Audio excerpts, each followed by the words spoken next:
Hello everybody and happy Earth Day. And thank you for joining us for this webinar today with the Ontario Clean Air Alliance. I am the director, Angela Bischoff.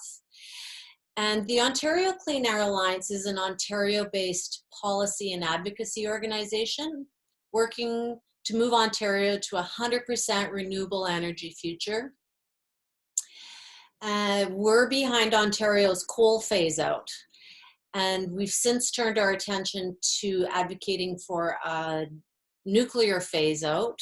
And today we're going to speak to you about our campaign to phase out our gas plants.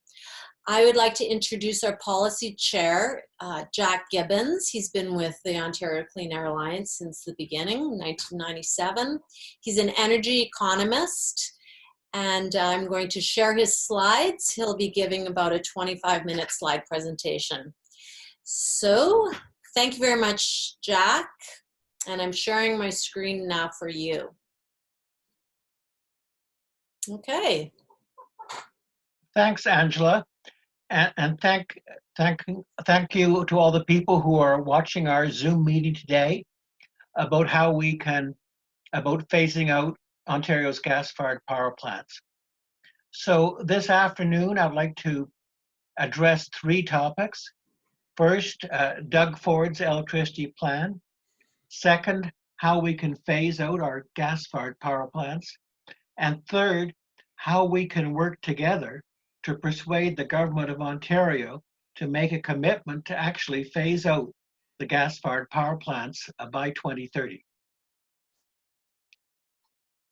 So thanks to the phase out of Ontario's dirty coal-fired power plants, the greenhouse gas pollution from Ontario's electricity industry fell by 93% between 2005 and 2017.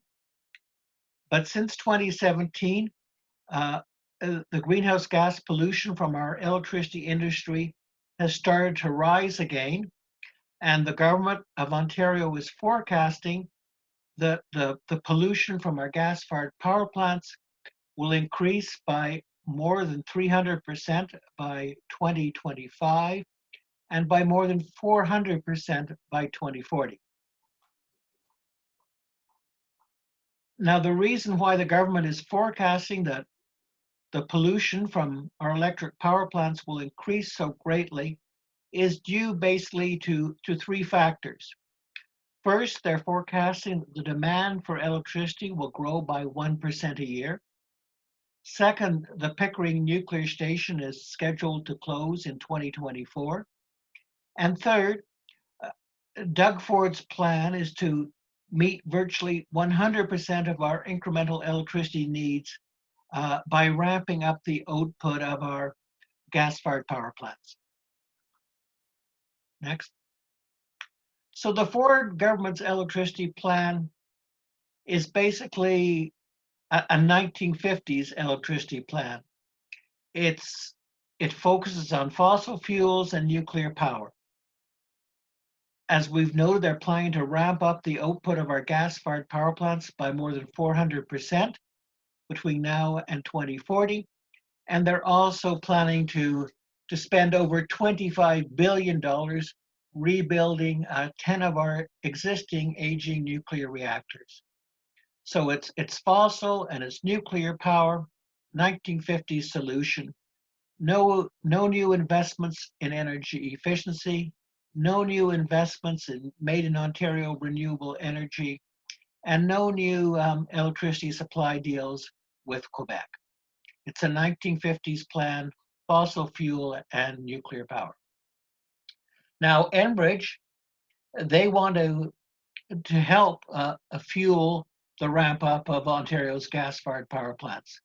They're proposing to build a giant pipeline in the city of Hamilton to enable them to import more fracked gas from Pennsylvania to fuel the ramp up of our gas-fired power plants, and also to deliver fracked gas to US utilities in Maine and New Hampshire.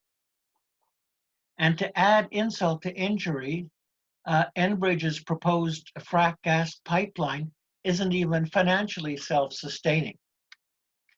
According to Enbridge, its projected revenues will be $120 million less than its projected costs. So Enbridge is now asking the Ontario Energy Board to raise the rates of all Canadian gas consumers by $120 million to subsidize delivery of frack gas from Pennsylvania to Ontario's gas plants and to New England utilities. But now we're turning to the good news. The good news is that we can phase out our gas-fired power plants and lower our bills by investing in energy efficiency and renewable power. Now this slide shows the costs of various options to keep our lights on. And let's focus first on the bar graph, which has 9.5 cents on top of it. That's the cost, that's the price of nuclear power today, 9.5 cents per kilowatt hour. And then if you look at the bar graph on the far right, it has 16.5 cents on top of it. And according to Ontario Power Generation, the price of nuclear power has to rise to 16.5 cents per kilowatt hour by 2025 to pay for the rebuilding of the Darlington nuclear station. So nuclear power is now a very high cost option to keep the lights on in Ontario. But if you look at the bar graphs on the left-hand side of this slide, you see the lower cost options, which are energy efficiency and renewables. The energy efficiency, there's 1.7 cents on top of it, that bar graph on the far left. And that's the cost of saving electricity. It costs us just 1.7 cents to save a kilowatt hour of electricity. So energy efficiency, the cost of energy efficiency is less than 1/4 of the price of nuclear power today. And it's less than 1/8 of what the price of nuclear power will be in 2025. So energy efficiency is a much lower cost option to keep our lights on. In terms of renewable, our lowest cost option is water power from Quebec. And in terms of Ontario wind and solar, they also are much lower cost options than nuclear power. On this bar graph, we've quoted Ontario wind and solar prices from 2016, because that's the last year in which the government of Ontario actually procured solar and wind power. But since then, because of technological improvements, the costs of wind and solar have continued to fall. And for example, the government of Alberta recently procured wind and solar at a cost of just 3.9 and 4.8 cents a kilowatt hour. So that's the good news. Energy efficiency and renewables are now the lowest cost options to keep our lights on.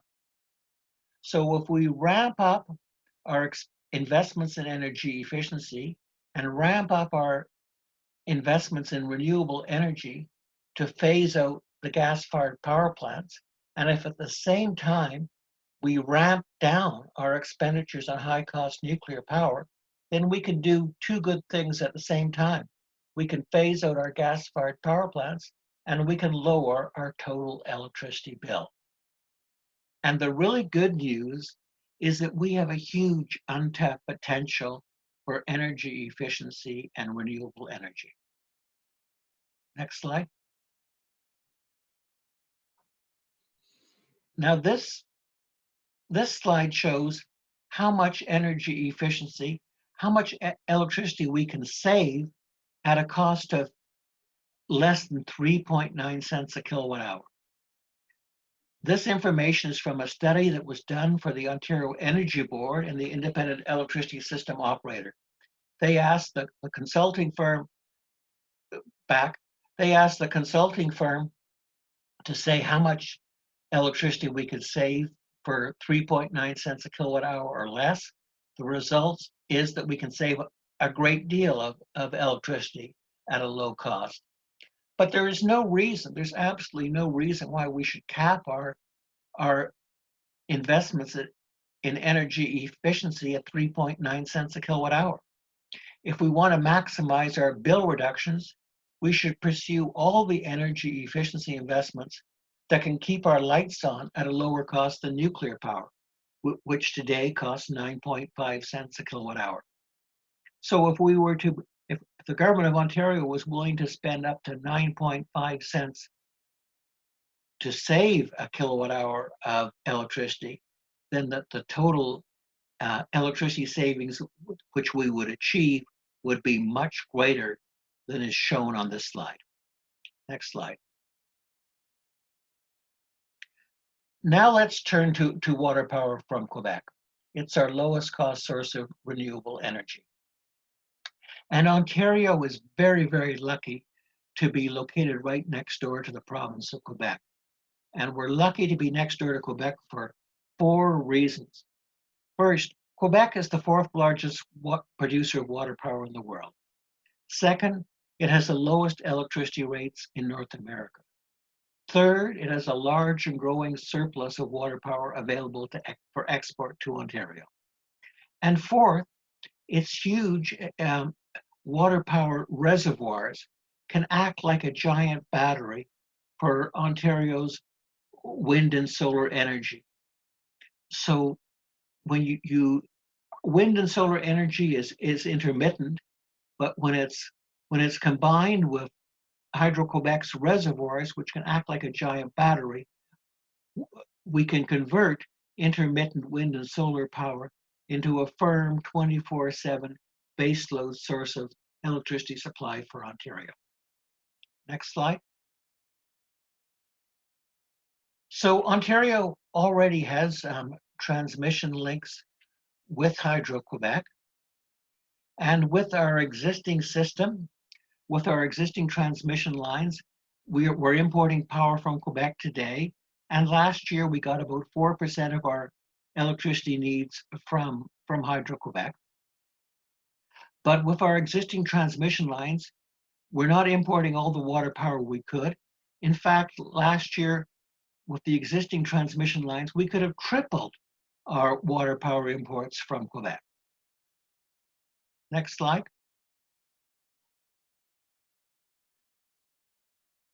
But given that Quebec has this huge supply of low-cost water power, it also makes sense to expand our transmission links with Quebec so we can import even more low-cost water power. And the Independent Electricity System Operator did a study of 3 different new transmission lines that could bring more Quebec power to Ontario. And the first one that they analyzed was a new transmission line in Ottawa. This transmission line would be just 20 kilometers long. It would be in an existing Hydro One transmission corridor, and it would allow us to import another 2,000 megawatts of power from Quebec. And this transmission line would cost only about $80 million. So this is a project, this is a new transmission line that we absolutely should pursue right now if we want to phase out our gas-fired power plants at the lowest possible cost. Next slide. Now, a spokesperson for Ontario's nuclear industry says Ontario can't rely on Quebec for power because they don't have any surplus power available in the winter. Well, that claim is absolutely not true. And this slide shows the demand for electricity in Quebec during every hour of the year. And it starts in January on the left-hand side and goes to December on the right-hand side. And what this graph shows is that on very cold winter days, there are huge spikes in the demand for electricity in Quebec. But these spikes are needle peaks. They're very extreme, but they're also for very short duration. So while it may be true that for about 1% of the hours of the year, Quebec doesn't have surplus power available for export, but for the remaining 99% of the hours of the year, they do have surplus power available for export. And it's also important to put this in context because nuclear power plants also do not operate 100% of the hours of the year. They're down for maintenance and repairs. And for example, the Darlington Nuclear Station, on average, has only operated for 83% of the hours of the year. Thank you. Next slide. Now, this slide really tells you the economic benefits of importing water power from Quebec. Cornwall, the city of Cornwall gets 100% of its electricity from Hydro-Quebec, and Cornwall has the lowest electricity rates in Ontario. If you live in Hamilton, you pay 50% more than people in Cornwall for electricity. And if you live in Toronto, you pay 65% more than people in Cornwall for electricity. Next slide. Now let's turn to Ontario wind and solar. And the good news is that we have in Ontario a huge untapped wind and solar energy potential. But if we want to use wind and solar to replace gas-fired generation during every hour of the year, it must be combined with a storage option because the wind doesn't always blow and the sun doesn't always shine. And there has been a recent study from the Massachusetts Institute of Technology, which examined what is the best storage option for solar and wind in New England and New York State.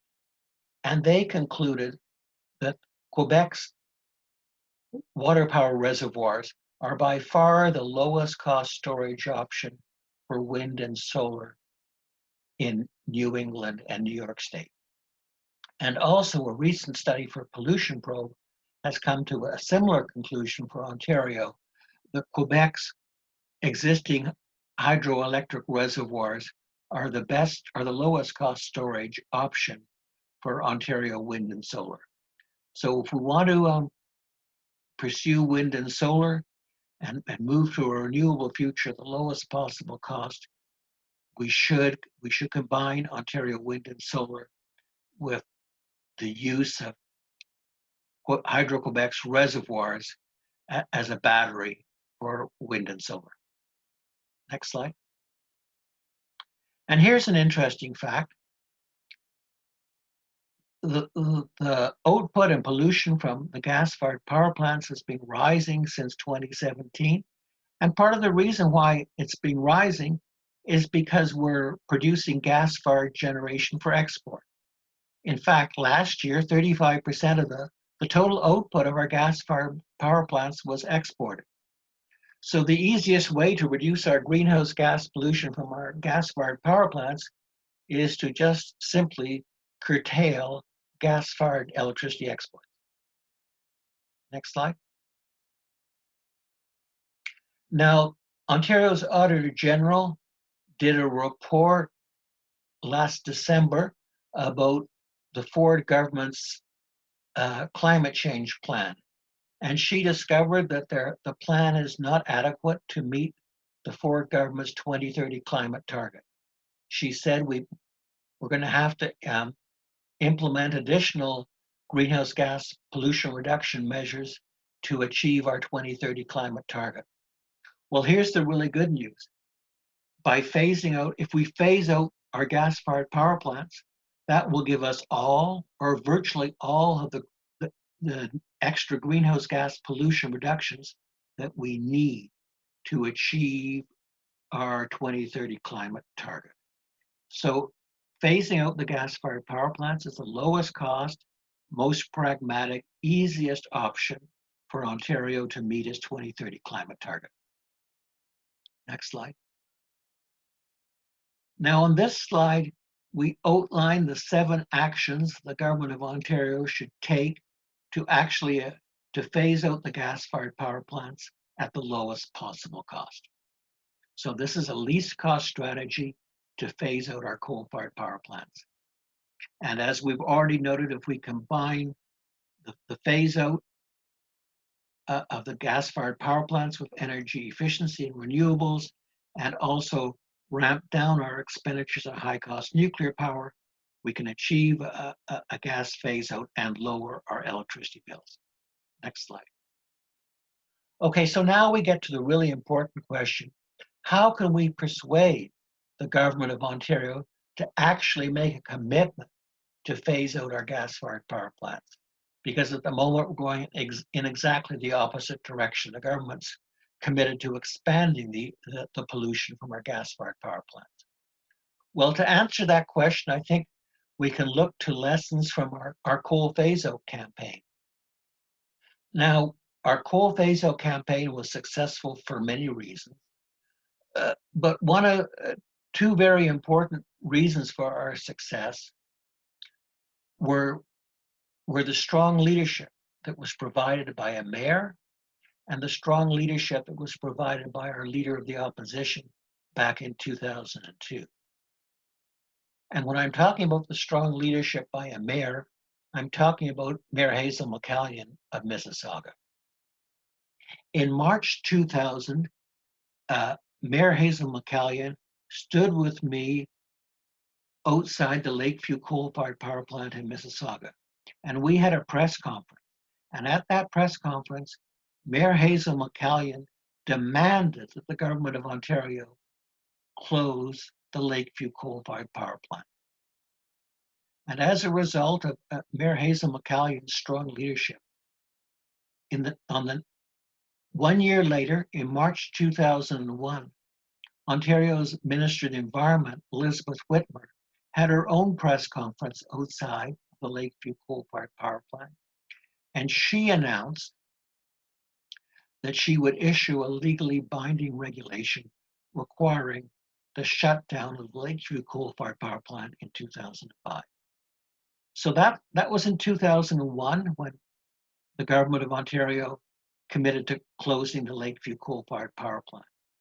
Then next year in 2002, in fact, on September the 9th, 2002, the then leader of the opposition, who was Dalton McGuinty, he had a press conference in the media studio at Queen's Park, and he called for the complete phase out of all of Ontario's dirty coal-fired power plants. That was on September the 9th, 2002.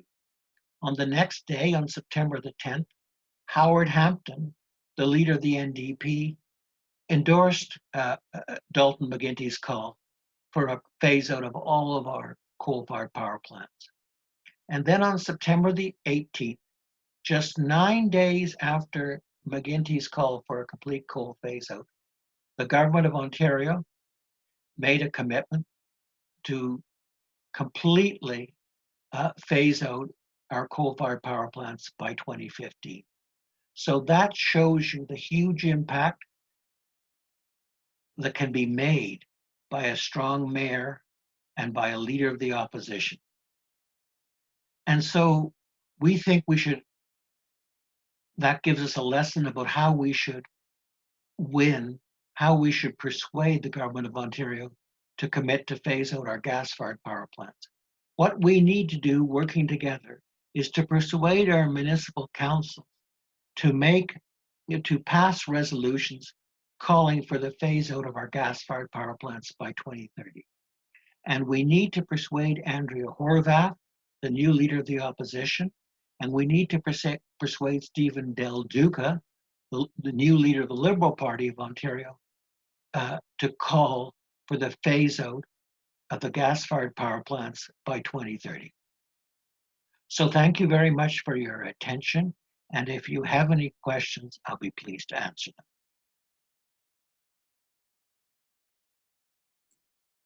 them. Thank you very much, Jack. I'd just like to remind listeners to please learn more by